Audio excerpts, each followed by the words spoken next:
All right, guys, we're back here with the World Pickleball Championship. We're about to see Daniel Moore square off with Collin Johns. We've still got Ben Johns next to me on my left, and Irina Tereshiko, the natural interviewer over there beside Ben. Did you guys enjoy that? I did. Excellent. Very good. Well, thank you for the opportunity.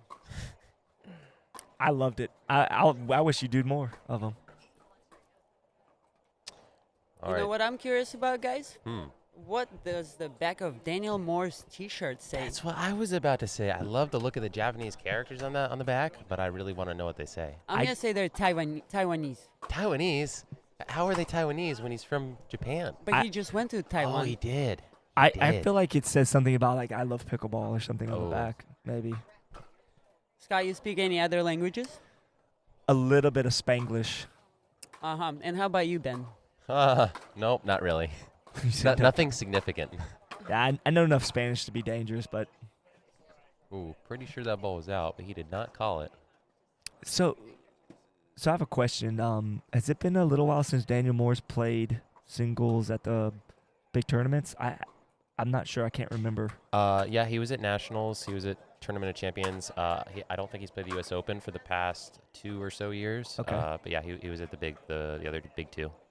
The last time I remember watching him like on YouTube was against Kyle Yates like at maybe U.S. Open like in 2016 maybe or 17 or something. So it's been a little while since I've seen him play. I know he's a fantastic player. So Yeah, National champion. real legend of the game. He was, I would say, maybe one of the first ones to really show us where singles pickleball is going, because he was one of the ones that really came in with really solid ground strokes and really, really good placement, closing on the net, and young kind of athletic agility. it's awesome. Whoa, what an incredible inside-in forehand by Daniel Moore. One of the best inside-in forehands there is, because he's got that severe continental grip where it's tough to see if he's going inside in or inside out, so cross or down the line. And he places it really well. Is that called good? Yeah, he changed his call. He called it good. Wow. It's a great shot by Daniel right there.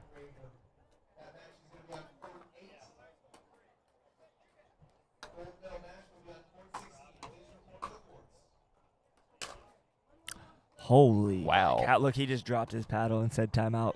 He just knew right then he needed that timeout. Well, that's a smart move. Are you guys ready for some fun facts? Let's go. I know Daniel Moore just flew in from Taiwan, so he could be jet-lagged. But Didn't look last like it 5 on that points shot. didn't look like it at all. Did not. Treeing, as we like to say in tennis. I love it. Yes. Ben, tell us some fun facts about Collin. Ooh, more fun facts. Okay. I already went through the double forehand one. More like family style. What was his family nickname style. growing Ooh, up? Family style. Ooh, that's a good one, Irina. We all just call him CJ. CJ. Yeah, instead of calling him, we just go CJ. Let's see.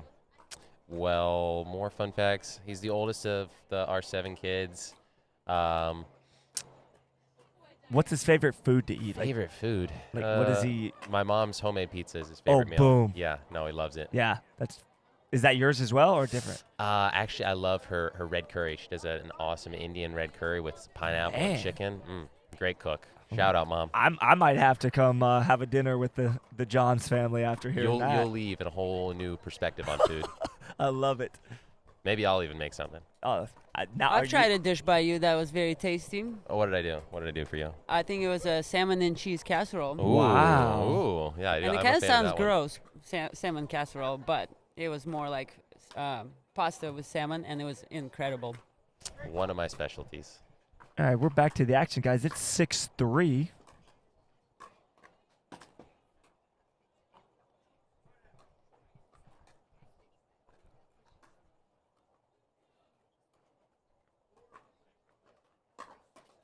Four, 6.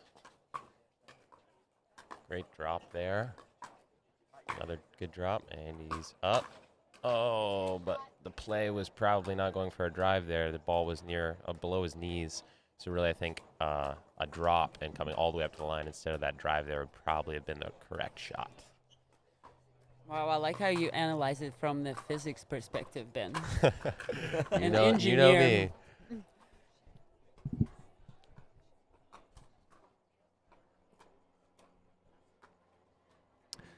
speaking of that, did you guys fly down from Maryland from family? Yes, I flew down from Maryland from family yesterday, 2 nights ago. And Collin had to teach in Philadelphia first, so he flew in from Philadelphia. Gotcha. Have you ever been to this facility, the Punta Gorda? Did we talk about that already? Yeah, no, I have not. What do you think about the venue? There's 16 courts. Yeah, they look beautiful, brand new. And then we got this nice stadium and center court. So, yeah, it looks very nice. I think we got 8-4 here. Is that right? Boy, Daniel putting some heat on these ground strokes. He really is.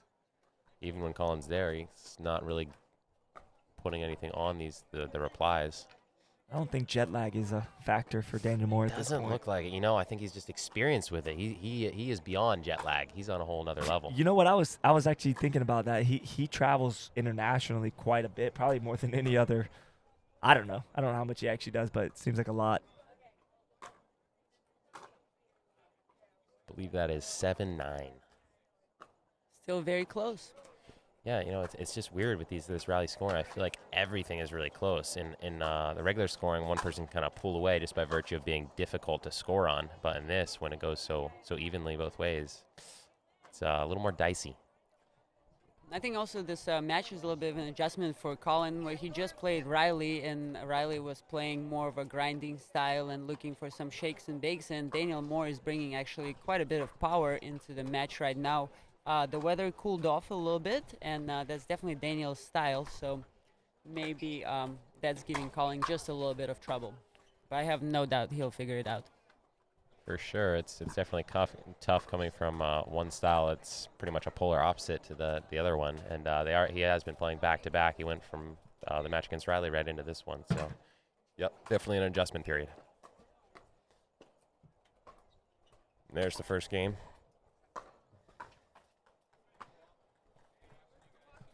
All right, so that's the 11-8 final. All right, I got to go in the do my first job. game. All right, go get him, Tiger. So that's an interesting thing. Collin gives Ben the same look, but sometimes Ben interprets it as like yes coaching and sometimes no coaching. Yeah, that is quite interesting, actually. I wonder, that's just a brother thing, probably. Yes, I think they're connected at another level. I was going to ask Ben, because I know I had 3 brothers growing up, and I was going to ask him, we used to play, wiffle ball out in the yard. I wonder if, they ever just, played wiffle ball or something like it. Oh, yeah, no, they play at the Johns household. They are very competitive. They play tons of sports, and I think Ben was probably dominated by Collin his entire life because he's an older brother, but now he can get some revenge in pickleball. It seems that way, anyway. But, yes, when I visited the Johns household, we've played probably 6-7 different sports in one day. Oh, are we talking about the variety of sports in my house? Yeah, because I asked if you guys we played. love other sports. Did you guys play wiffle ball growing up? Oh, yeah. No. I will tell you stories about wiffle ball. Collin is 6 years older than me, so I would play wiffle ball with him when I was 3 and onwards. I'd play my diapers. Oh, my gosh, that's great. Yeah, and he would make me cry every time. That's And now I exactly get how I all my pictured it. revenge. All of it. That's what she said. She said you're getting some revenge now. Yeah, but no, we love a lot of sports at the Johns household. Board games, all sports. Oh, any competition, it's great. Do you guys literally make everything a competition? The board games and. Yeah, pretty much. Pretty much. I know hanging out with the Newmans back in April before the U.S. Open, they compete at everything. It doesn't matter what it is. You guys were the same way? Yeah, both big families. I think we both have 7 kids in the family, so everything becomes a competition. I'm sure we've asked this before, but do any other Johns play pickleball besides you and? Only casually, not Okay. On the same level, Okay. because we're the only 2 boys. The girls aren't super interested in it. Gotcha. Back to the match here. I think we are at 2-2. So you can see Daniel sticking with his game plan and just ripping those ground strokes. And sometimes it goes in and sometimes it goes out. With this rally scoring, it's maybe an advisable plan. Looks like Collins adapted maybe some of that. Yeah, he's not dropping as much as he was against Riley. I think he's driving a few more, maybe due to the fact that Daniel is not quite as long as Riley, so a little bit easier to pass him. Wow, Daniel takes that return very early. And aggressively. He's putting some pace on the returns, which you don't often see with a lot of returners. Sweet play.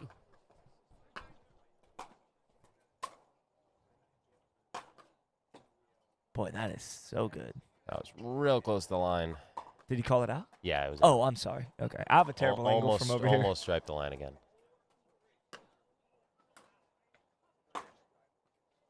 Boy, he's hitting some nice returns. Yep. It's good movement there from Collin. I'm impressed that he got that forehand smash from Daniel. He anticipated correctly. Sometimes you got to guess, and if you're right, then you got a chance. That's right.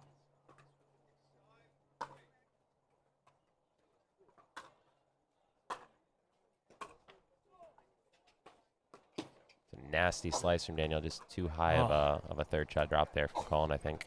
Man.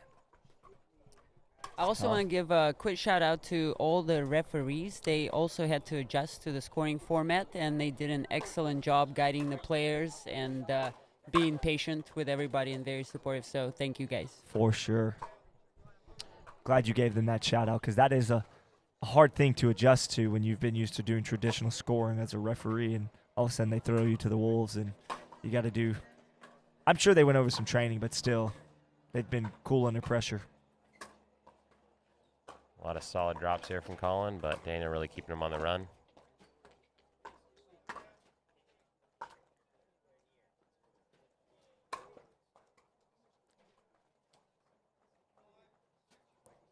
Five, six, Daniel serving. Collin's conditioning seems to be up there with the best of them. Does he do any type of actual conditioning training, or is he just naturally? There's a couple factors. So when he played professional tennis, he was in really peak conditioning. So that kind of transferred over, and it's hard to lose kind of once you have it. So he's in very good condition. I'm not sure exactly how much. I know he does some weightlifting. Not sure how much he does kind of running and that kind of stuff. But yeah, he likes to stay in shape, and his body type is definitely suited for it too. Good deal. He's pretty slim. For sure.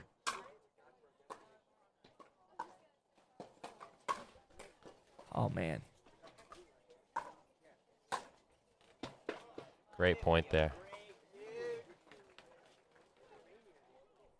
Wow, the level of play continues to remain excellent. I'm enjoying the last couple of matches. Indeed. Yeah, we're seeing some great singles action here. 7-7, I believe.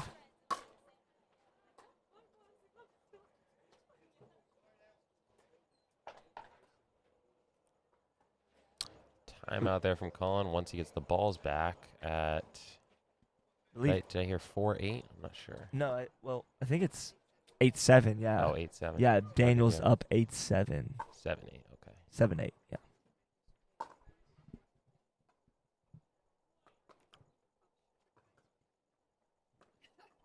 Let's hear an interesting fact about Eddie. You guys know while he's not here? I do know he gets to train with Simone some, and that's really helped his game. He's worked pretty hard on his game, actually. He's come a long way. Do you think that helps his commentary? Probably not. I also know he will be coming to Portugal with us in June. Really? I did not know yeah. that. That's awesome. Oh, yes. Yeah, I did not realize that. That's good stuff. I also know that he ordered us a couple pizzas just a few minutes ago. Ooh, so that's Eddie, good stuff. What a guy.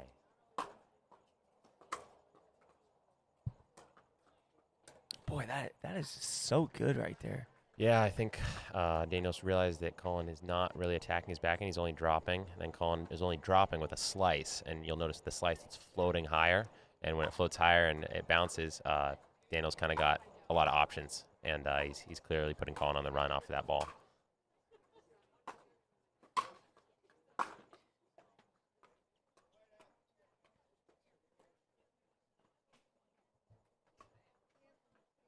All right. It's 9-8. I think he went for a little much there. Yeah, just not advisable on your back foot and not really having a lot of knee bend and kind of on the move to go for a passing shot like that. All right, so it's 9-9. It's a couple big points coming up here in front of us. I was to say that. And once again, Daniel pulls the trigger and really crushes it. I think Daniel called that timeout possibly. Guess it really doesn't matter at this point because Either way, they're both going to get a 60-second break here. Irina, tell us something that you're going to be doing in the next 6 months pickleball related. Are you traveling anywhere? Are you going to be – what are you doing? I'm looking forward to some tournaments. The first one in 2020 will be an epic event in Hawaii. Woot woot. Partner, baby. Is that in January? That is in January, and I'll be playing with Ben and Callie Smith. What? And we went last year, and we had a great time. We did not miss one sunset, so. Oh, that's great. I hear they're beautiful in Hawaii. Oh, yeah. There's actually a Hawaii tournament on my birthday, July 9th through the 12th. And I was thinking about going to that one on my birthday since I've never been to Hawaii, so we'll see. When's your birthday? July 8th. July 8th. Ooh. All right, so that's a wrap Another for game close 2. game. What was it? 11-9? 11-9. Jeez, all the games are so close. They really are. And I think you were the one that really emphasized that, is that with the rally scoring, you're never really out of a game. Correct. Yeah. The streaks, like pickleball is already a streaky game. We all know that. It's very momentum based. Yeah. And with this rally scoring, it's like twofold. It becomes extraordinarily streaky. So yeah, you can really see some quick comebacks, some quick closeouts. But I think generally, we're seeing a lot of the server losing and the other person getting a point, and it goes that way. And instead of one person gradually pulling ahead, they're just going back and forth, 1, 1, 1, 1, 1, and so on. So the games generally are staying pretty close. I like it. How do you think rally scoring would look like if it was done more in a tennis format, like tiebreaker style? So let's say they're playing a game to 11, and Daniel serves the first point, and then each player serves twice. How do you think that will look like in pickleball? Interesting. That would be more interesting because it would be a little more like a getting a break, so to speak, but in reverse. Exactly. I would be kind of interested to see how that pans out. But Yeah. I like that idea. Instead of all the one going by ones and it staying so close all the time, Right. I would like to see maybe a person kind of, it stays a little close, but running away with the game a little bit more when they get a couple breaks. I like it.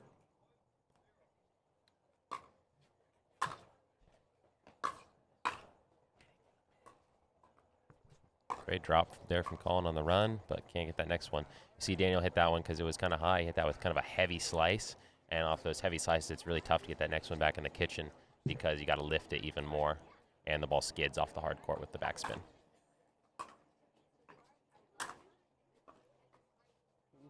On the line. Once again, Daniel Moore painting the lines. And that's what you see from these veterans that have been playing a long time. I think it's been maybe 6 years or so for him now. Really excellent ball control.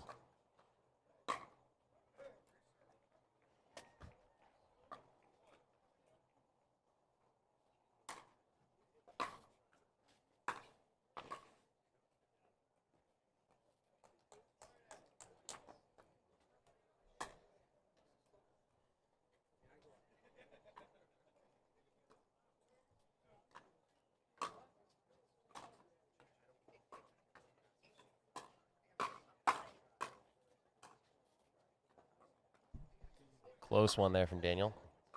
Kind of went for a last-ditch attempt. It's pretty close.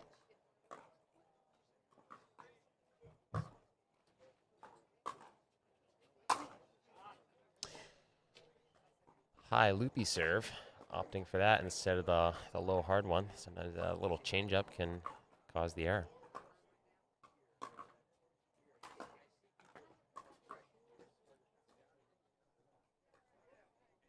I think in pickleball there's a number of players who only like to hit forehands on their return. So when you serve to them on the edge side, if you serve wide and they take a forehand, that puts them quite far off the court. So that could be a strategic play on Collin's part, serving wide and taking the next ball early. Yeah, very much so. Adam Stone is one of those players as well who Loves does not the forehand return. forehand return. I learned it the hard way. I used to do that too, and then I kept getting passed down the line, so I was like, nope, just going to hit a backhand return and stay inside the court. You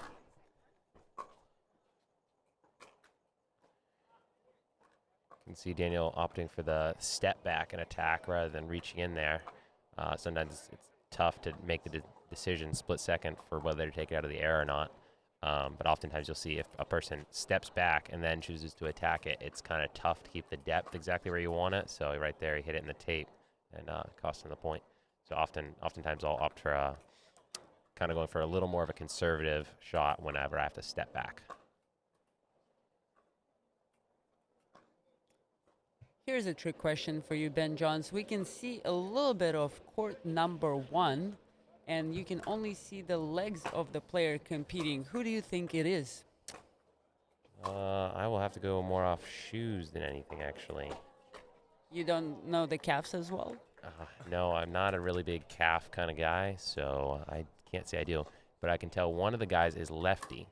So I'm going to go for, and that's Babolat shoes. I believe it is Riley Newman against the 4th person in their pool. I think his name's Pablo.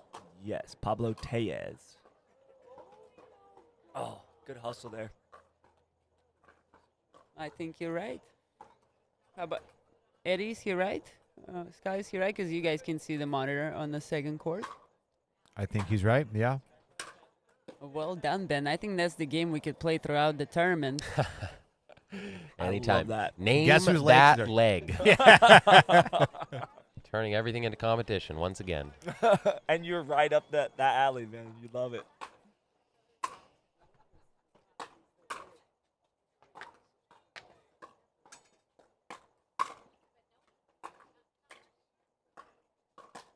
It's a lot of great gets there from Daniel. But in the end, Collin came out with that point. Good coverage of the net and really just making him hit another ball over and over. Eventually pushed him into bad of a position to stay in the point.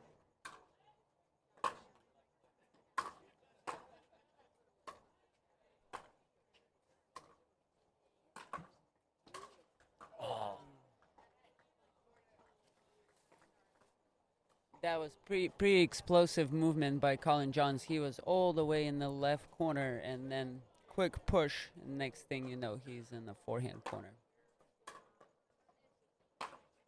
That definitely comes from tennis, because your ability to change direction and be explosive on your first 2 steps is one of the key attributes of professional tennis players. It's huge. All right, Collin with the late edge here. Say 10-6. Novak Djokovic, maybe the best person at what you just mentioned, Irina.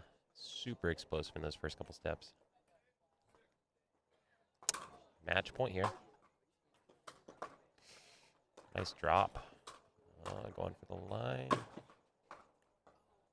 Impressive get. Missed. These sides are a little tight, so if you can run somebody off the court, shorten the court, they don't really have an option of doing much with it because they're going to run into the fence.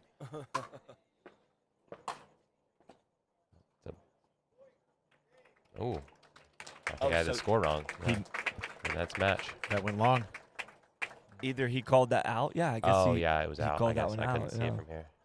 That's when I got confused when you said that. Cause I was Yeah, like, no, I thought it was in, so I was very confused. I actually did too, and then I realized that he was going over there to the score sheet, so I said, okay, well, maybe.